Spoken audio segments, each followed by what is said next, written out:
Ô Dieu très saint, je me prosterne devant toi et je t'adore. À lui de ce mystère de ta grâce, mon esprit, mon âme et mon corps sont ton temple. En silence et avec adoration, je reçois ce que tu daignes me révéler. C'est qu'en moi existe un lieu très saint où ta gloire est cachée. Ô mon Dieu, pardonne-moi de l'avoir si peu compris jusqu'à présent. Je reçois aujourd'hui cette vérité bénie. Dieu, l'Esprit, le Saint-Esprit, le Dieu Tout-Puissant, habite en moi. Ô mon Père, manifeste en moi son influence, de peur que je ne pêche contre toi en parlant de cette présence divine sans vivre de sa vie. Jésus, à toi qui es assis sur le trône, je consacre tout mon être. C'est en toi que je me confie, te priant de tout dominer en moi. Esprit Saint, toi qui enseignes, toi qui sanctifies, tu es en moi. C'est à toi que je m'attends tout le jour. Je t'appartiens. Oui, prends possession de mon être tout entier, pour le Père et pour le Fils. Amen.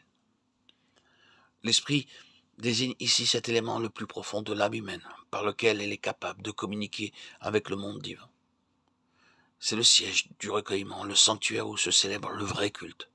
Dieu que je sers en mon esprit, Romains 1,9.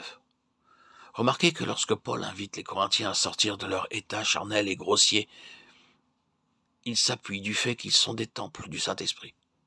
De nos jours, on pense généralement qu'il ne faut parler de l'habitation du Saint-Esprit en l'homme qu'à des chrétiens avancés. Apprenons ici que chaque croyant a le Saint-Esprit en lui, et qu'il doit le savoir que c'est là le meilleur moyen de le tirer de la vie charnelle pour le faire monter plus haut. Travaillons donc à faire connaître à chaque croyant le droit d'aînesse qu'il a reçu de Dieu. C'est le corps qui est le temple du Saint-Esprit. 1 Corinthiens 6,19. Si notre esprit est rempli de l'Esprit de Dieu, sa présence agira dans le corps aussi.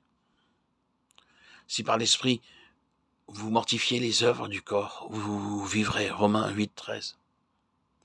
Croyons que cet Esprit divin nous est envoyé pour pénétrer, purifier, fortifier notre corps et le rendre propre à servir Dieu. C'est son habitation dans le corps qui communique à celui-ci le germe de vie nécessaire pour avoir part à la résurrection. Ne savez-vous pas, le savez-vous réellement, clairement et constamment? Le savez-vous par la foi? Êtes-vous impatient de le savoir par votre propre expérience, de manière à pouvoir dire spontanément oui, je suis un temple de Dieu.